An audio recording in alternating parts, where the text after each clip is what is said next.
All you moonshiners, if you want to. Well, we pick up where we left off.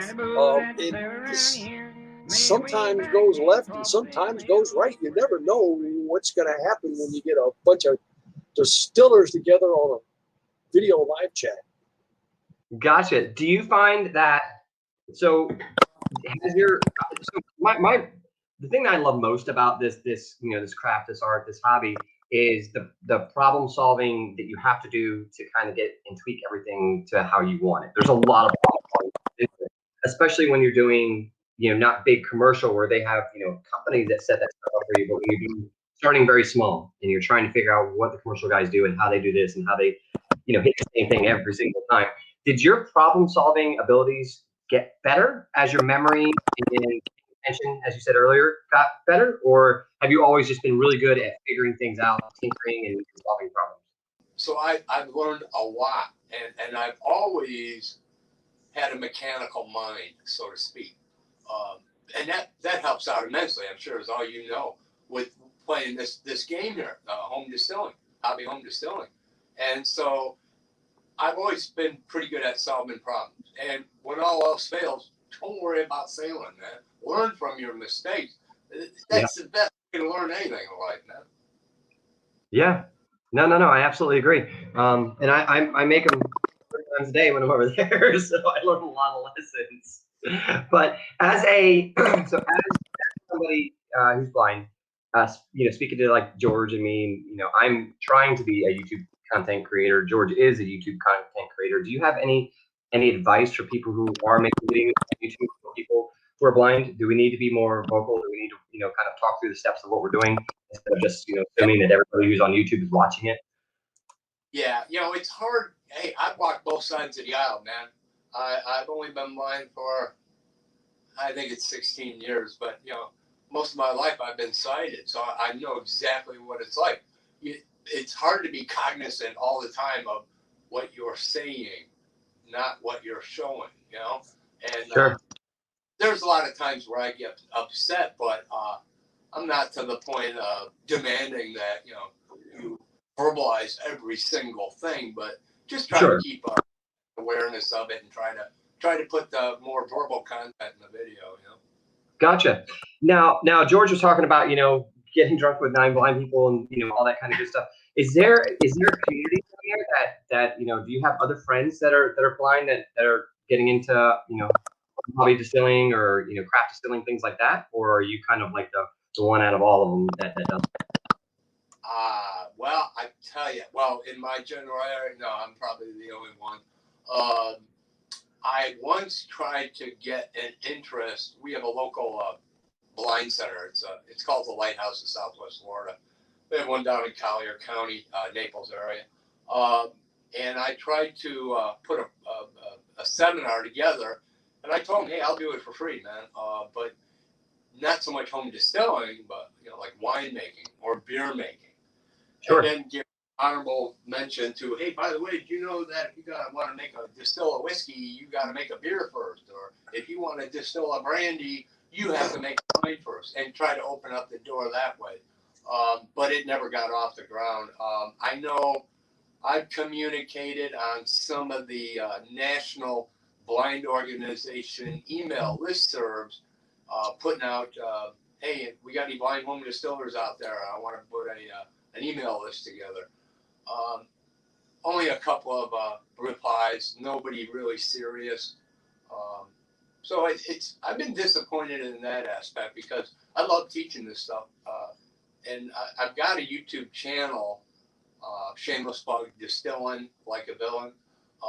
But we just haven't had a lot of time to work on it. And with the COVID, and my sighted friend Rachel, who's great, she's been busy doing all kinds of things. So we only got 3 videos on the channel, but one day we'll get back. I'm actually completely floored by your fast fire, man. I'd love to see the still one day. I'd actually love to come down to Florida one day and hang out and see it. Once the whole COVID restrictions and everything start lifting. But it would be. Maybe get George to join you, and have you guys come down. That'd be great. That'd be a great road trip. Hey, I just been sitting back here in the background, kind of just watching what's going on. By the way, Kevin, you got your mic kind of pops in and out when you move around. Oh, does so it? Yeah. So if you remain still, it seems like everything's okay. But you're a motivated kind of guy. Hey, by the way, within the community itself, just for everybody's benefit, we do have several that are subscribers to the channel that are a couple that are blind, Mike. So your message is getting out there, and there are quite a few that are at late stages of losing their sight, or it's for at some degree. So a lot of things that you're doing lends itself to the community at large, not only for us folks, but for those in the community, which is it's a small population, but it's nonetheless an important portion of the population that have reached out. And some of our things that we've added. The talking parrot was one that has benefited many folks. So you keep doing what you're doing, Mike. And I also, hey George, let me also put this out to anybody who's suffering vision loss or has vision loss. I'll tell you, when I first went blind, I almost took my own life. I almost painted the ceiling because having worked some form of construction my whole life, I'm like, I'm not going to be able to do anything. Well, I didn't know back then what I know now. Shit, I'll bet I do more. I do way more with outside than I ever did with. But it was a very dark period of my life.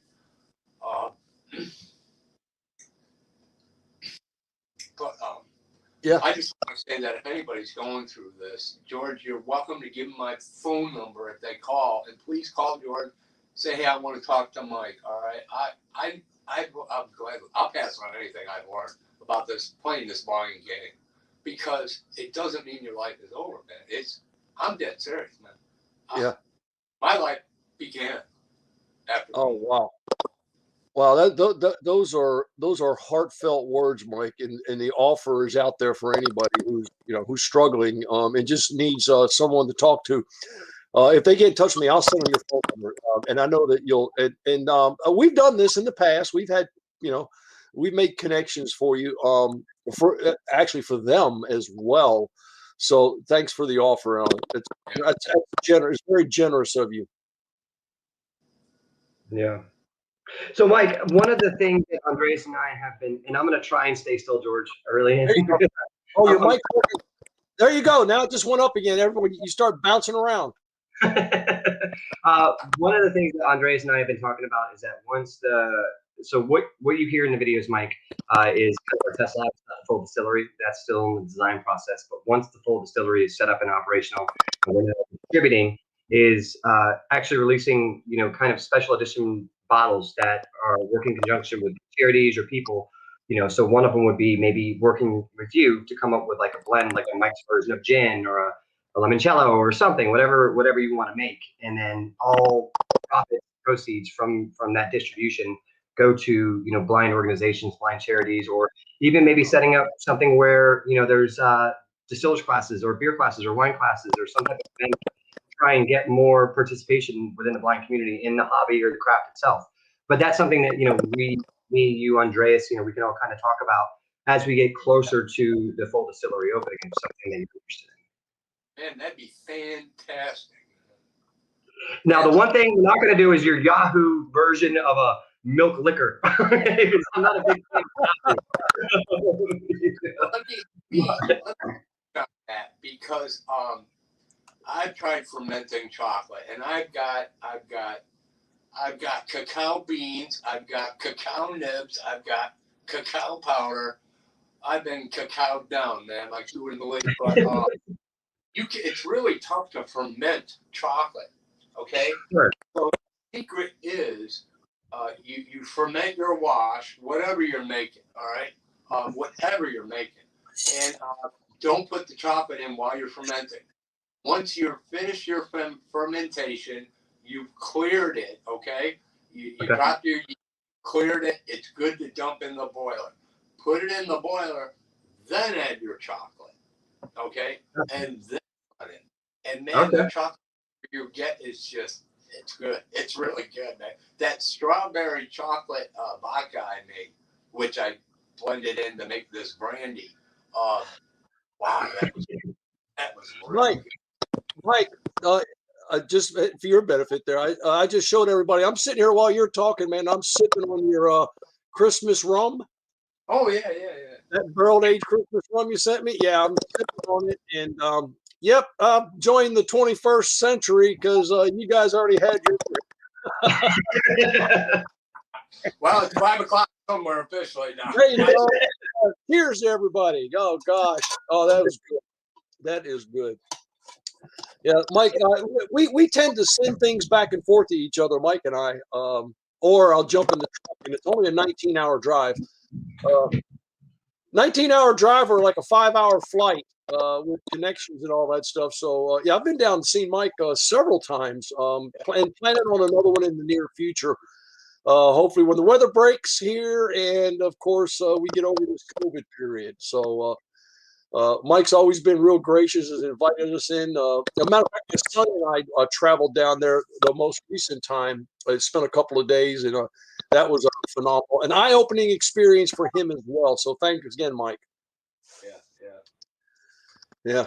I'm trying to find. You sent me Mike's number. I was going to send him a quick text message so he had mine, but my phone is being.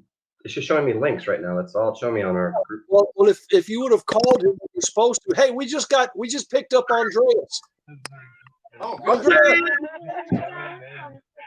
I see. How is everybody? Everybody's doing good. Look at that, Mike. We've got Andreas online with us now. So, if you want to see, I'm in Colorado, and it's snowing heavily. Yeah. Hey, that looks like Texas. except they have power here. Yeah.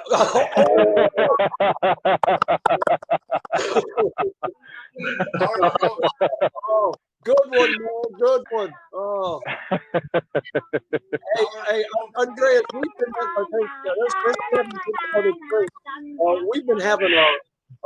been having one heck of a conversation here with Mike out of Florida, Kevin there in Maryland. Now you're in Aspen, and That's right. I'm just here in my lonely shop in Texas, falling out. So yeah, so we're geographically very diverse. I like that. Yeah, and you're on a skiing trip. This is amazing. Yes. And I think there in Aspen, you have better service than I do here in Potomac. Well, that we're on the way to Snowmass, so I may lose that call. Exactly. So yes. Are you in like a cab or something? Well, I'm sitting in a car, and we have a very kind man who's driving us to Snowmass, but the rules are that you have to wear face coverings, of course. Ah. So that's what I'm doing. Yeah. And there's nothing to fear from me, most likely, since I'm vaccinated, but obviously I'll follow the rules. Yeah. No, and that's fine. Yeah. Yeah. Hey, Andreas, can you okay. see everybody else on the screen? I'm sorry?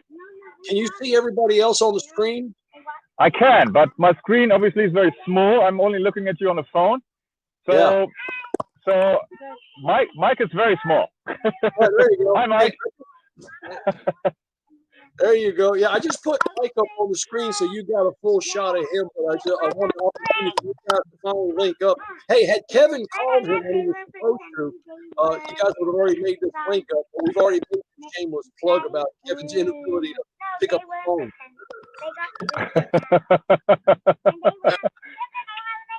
Yeah, that's right. Oh my goodness! Sounds like everybody in the background there with you is having a good time. They are. That's the kids, and they're discussing what they're going to do today. Whereas I'm thinking about which kind of liquor I'm going to try later on today. Hey, won't you turn around and introduce us to Chantal, your wife, and if she doesn't mind. She's right here. There you go. Hello. We always want to make sure we include everybody. That's right. Well, here she is. She's ready to go. Oh man, you guys are awesome.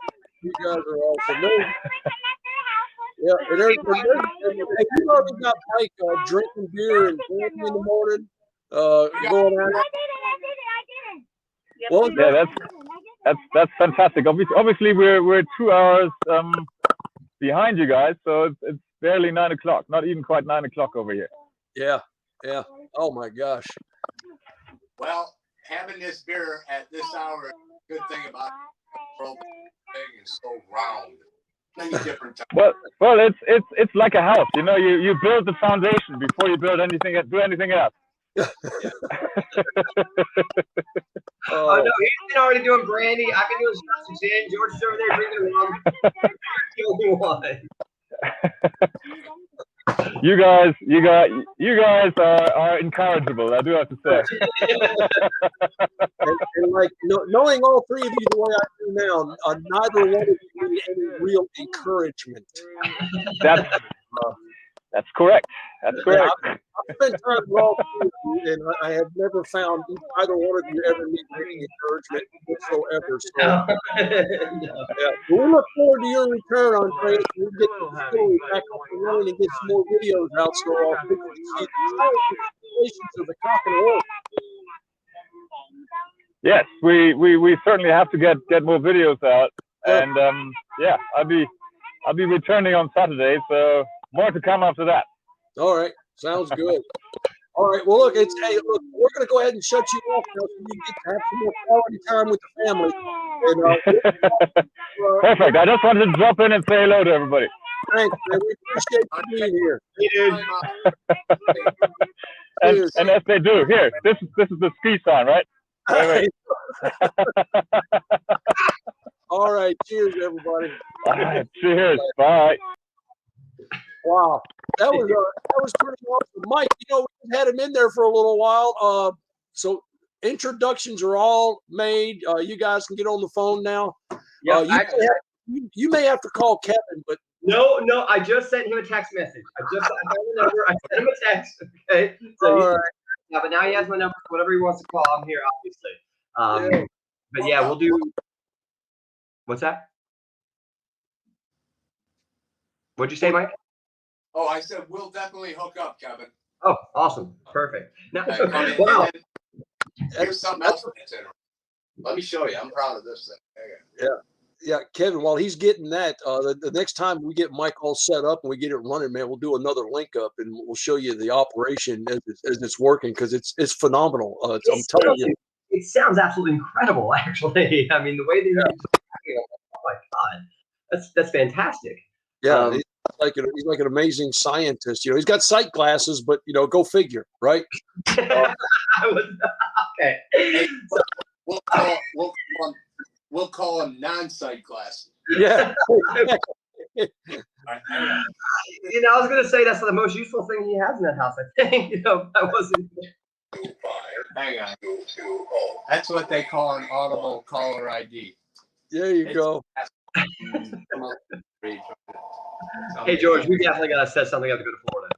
Yeah, we do. Yeah, we definitely got to link up. Get you and I and Andreas and Mike together and do some. Yeah, a weekend in Florida, down hanging out with him, doing some runs. That'd be absolutely fantastic. That'd be. Yeah. Or maybe even find a way to get Mike up to Maryland, up to the Cock and Horse. That would actually be that'd be great too. Yeah. You guys got to put dialyze up there, This little device here, I hang this on my mason jars. And when the liquid hits these two outer probes, it beeps slow. When it hits the higher level center probe, it beeps faster. So that's how this dumbass wine guy knows, hey, Mike, you better get ready to get that mason jar out under your parrot. I'll be damned. Did you design that? Did you buy that? Where did that come from? Hey, you'd be surprised. There's a lot of companies, Maxi-Aids, I can't think of them all, but there's a bunch of companies online or mail order regular that sell what I call blind toys, assistive aids, a lot of neat shit out there. No kidding. And like my scale for weighing out grains, I got that on Amazon. It's a talking scale.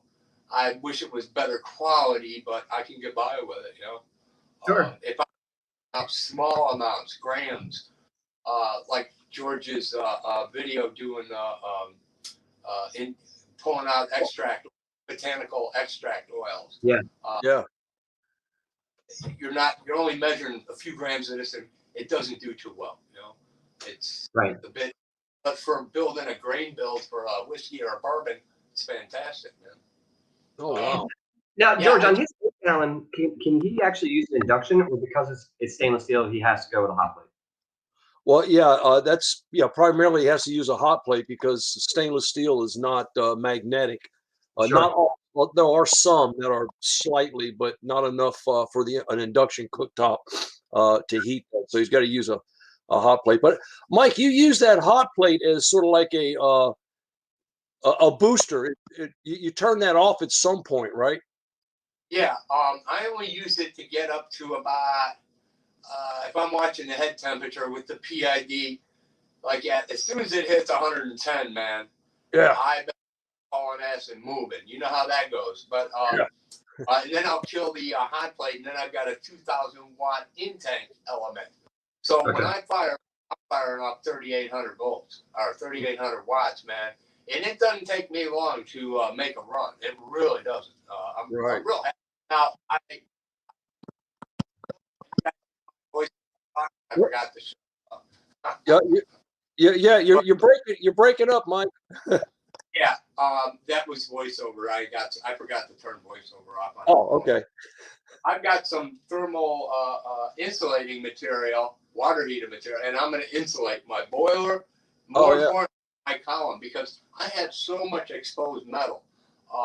And I'm going to insulate everything because I know, especially in pot still mode, I mean, I start coming off in pot still mode at like 170 proof. What does that tell you? You got less flavor. I want more flavor. So I need to insulate my column, the gin basket, the 90-degree fittings. I'm going to take my time and do a nice job. I've got reusable zip ties. I'm going to do a nice job. Insulate them. Yeah, we look forward to that update. Yeah. Another thing, I just bought a little tabletop distiller, and I'm really excited with that because I've got a gin basket coming for it. Gin baskets are hard to find in this country for either a Mr. Distiller or a still spirits air still. I mean, it's impossible. Yeah. But I got one coming, and I want to start experimenting with that and using that for coming up with gin botanical recipes, you know? Sure. Yeah. Absolutely. That's awesome. That's fantastic. So you use both of them, 3,800 watts, you get it up to temp, then you cut off the hot plate, and then you're just using your 2,000 watts to then regulate your distillate coming out. Gotcha. And that's what your PID is controlling. So as soon as your head temp says that you're at 110, you're cutting that hot plate, and that's it. I kill the hot plate because, you know, by then it rockets, man. You better be ready. You better have that water on, man. You better hurry. But see, I won't have anything in the gin bath. Say I'm making a gin, or I'm infusing while in reflux, or even in pots. I don't, because I can open up the top plant, pull the lid off, pull the basket out, right? Yeah. And load. So I'll run my methanol and my heads off. Then and I've got it set up here where I can swing the parrot over, put in a stack of blocks to fit I have a small 4-shot and heads collection jar, put that under there, and then let it run. And it's all lined up height-wise. And when that beeper goes off, I know to swing the parrot back over, and I'm collecting hearts. All right. This is all the stupid shit you got to think about.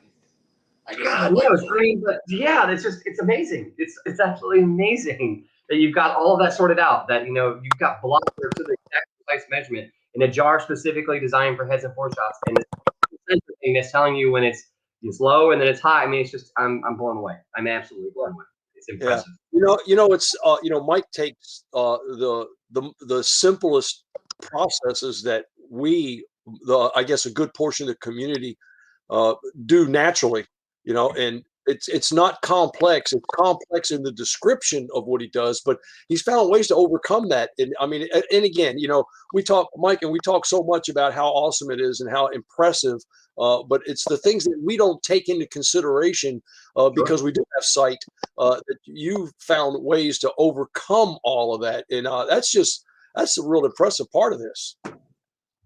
Yeah, I'll be honest with you. You know, when I first went blind, I call it my blue period, right?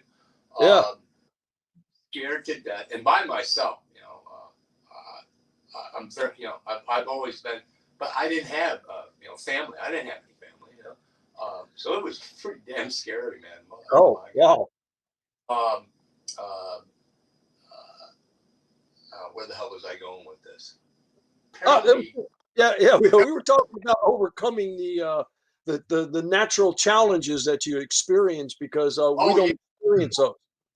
When you first go blind, and any blind center will tell you this. We have a place called the VIP, or the Lighthouse. It used to be called the VIP Center, Visually Impaired Persons Center of Southwest Florida. That's who taught me all my stuff.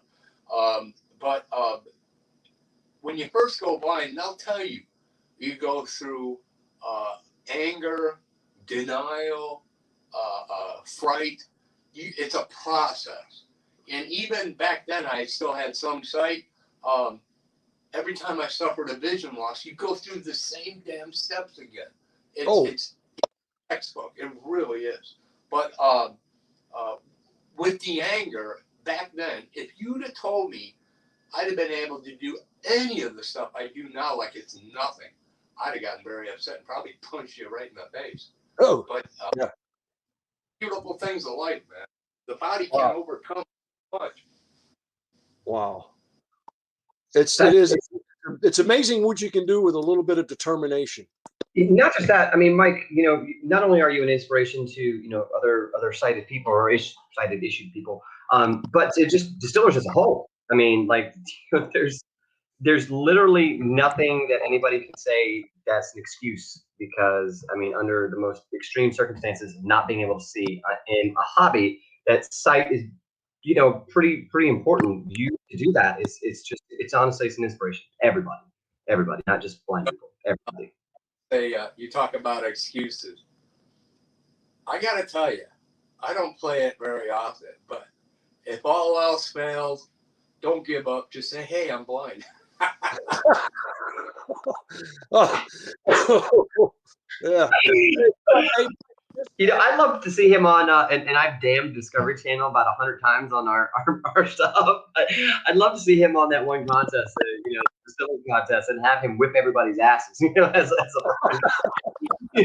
she's got nothing. You know. Yeah. But have you suffered any injury from like feeling the columns as they're hot or anything like that? Any bad burns or anything insane like that? You haven't seen all the videos I gave to George. What do you think these are? I just got these, man. Because basically, I have my still set up here in the corner there. And I'll be in the video, and a couple of times I kind of hit the column, and I'm like, "Ooh, that some bitch is hot." I've seen the one video. The one where you went down to Florida, you did it once. You were like, touch the camera, like, but that was the video that he started it off with you driving the truck in and parking it. You know,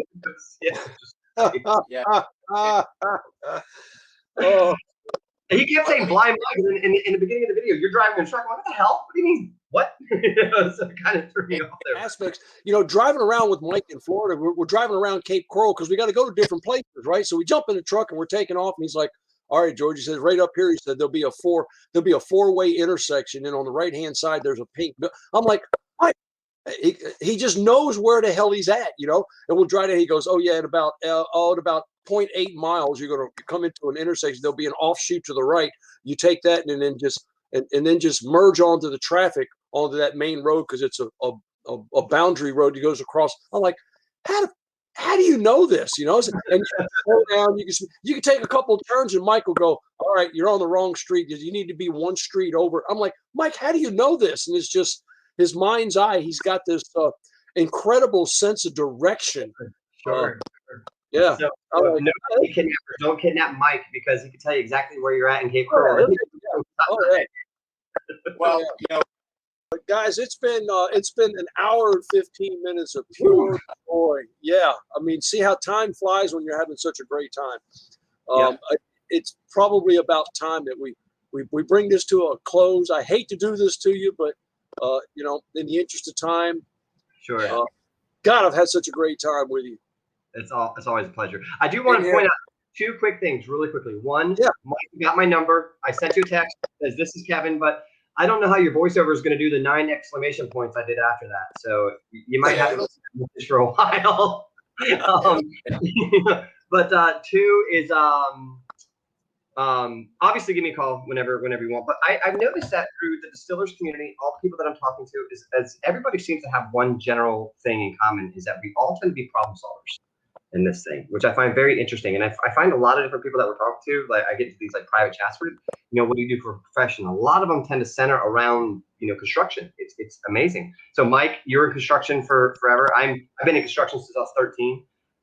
You know, and maybe just through that process, or, you know, maybe because we're, you know, halfway engineers, because we have to be on job sites, you know, that we start learning how to solve problems and fix things, you know, on the go. Which I just find very interesting about the hobby as a whole. That problem solvers tend to be what really, you know, is drawn to distilling as a whole. Yeah, and I think for those who don't have that in their background, become that way. Yeah, definitely. And it's out of necessity. You become a problem solver. Hey, the way we always end every video, you always know this, or you know this if you watch the videos. We're going to do this all together, and we're going to we'll do it on the count of 3. You know how we always end our videos? Oh, yeah. Yeah. All right. You ready? 1, 2, 3. Happy distilling. Oh.